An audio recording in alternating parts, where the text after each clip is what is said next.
And it came to pass, when Saul was returned from following the Philistines, that it was told him, saying, Behold, David is in the wilderness of gedi. Then Saul took 3,000 chosen men out of all Israel, and went to seek David and his men upon the rocks of the wild goats. And he came to the sheepcotes by the way, where was a cave. And Saul went in to cover his feet, and David and his men remained in the sides of the cave.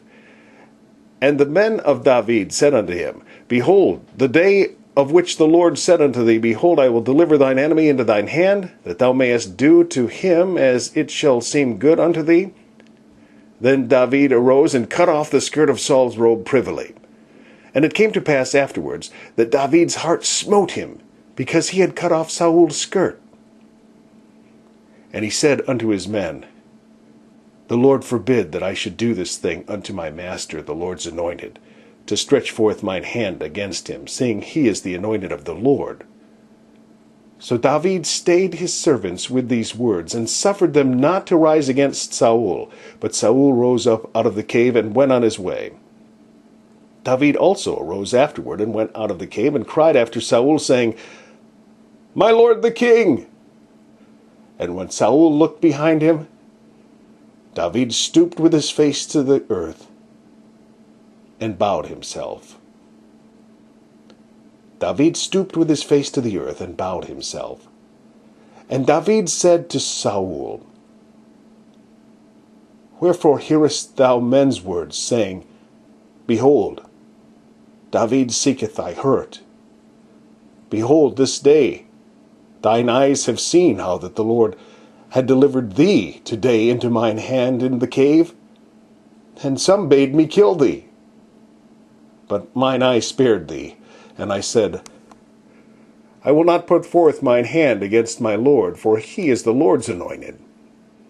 Moreover, my father, see the skirt of thy robe in my hand, for in that I cut off the skirt of thy robe, and killed thee not. Know thou and see that there is neither evil nor transgression in mine hand, and I have not sinned against thee. Yet thou huntest my soul to take it. The Lord judge between me and thee, and the Lord avenge me of thee. But mine hand shall not be upon thee. As saith the proverb of the ancients, Wickedness proceedeth from the wicked, but mine hand shall not be upon thee. After whom is the king of Israel come out? After whom dost thou pursue? After a dead dog? After a flea? The Lord therefore be judge, and judge between me and thee, and see, and plead my cause, and deliver me out of thine hand. And it came to pass, when David had made an end of speaking these words unto Saul, that Saul said, Is this thy voice, my son David? And Saul lifted up his voice and wept. And he said to David, Thou art more righteous than I, for thou hast rewarded me good, whereas I have rewarded thee evil.